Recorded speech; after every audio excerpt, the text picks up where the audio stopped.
took them long enough. They finally released Quinlan in the Black series, one of the most popular Clone Wars comic book and eventually cartoon TV series character. The Jedi turned dark side, turned good side again, and the boyfriend slash maybe husband of Ventress. What took them so long? Just remember, before him we got Jar Jar Binks, stupid helmet guy from the Acolyte, many Rose Ticos, and Hasbro wonders why they're struggling sometimes. In terms of looks, he has the costume he has from the Clone Wars animated series, and he has some like tribal painting slash tattoos on his arm, and also some logo on his armor there. Some of these pieces are very Clone Warsy, of course. Face looks pretty good. They even painted one yellow tie on his hair. The braided hair looks okay. There's absolutely no wash whatsoever on the entirety of the figure, but there's a little bit of mispaint on the belt. He has a very long lightsaber handle, and of course, standard these days, we get the swinging motion play, which is, I know some people like this, but it is heavier, which makes it harder for these hands to hold, because sometimes they're a bit loose on the blades anyway. And also, I don't need these, because if I want a swinging blade, I just Photoshop it, and there's also, both sides are equal. There's not one side that's thicker, one side that's thinner, so you do not actually get a more swinging effect.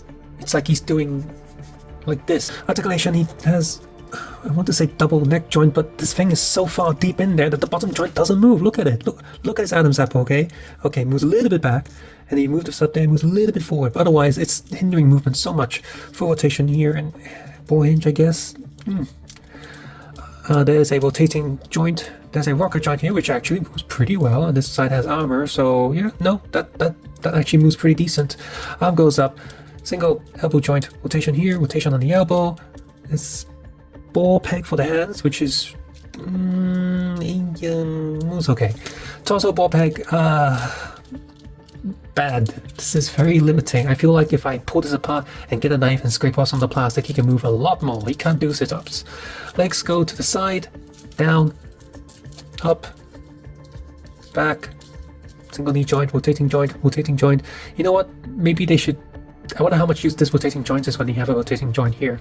Foot up, down, circle. For a long time, Hasbro would not touch the prequel area or any of the Clone Wars area, which is really stupid because Clone Troopers sell like hotcakes all the bloody time.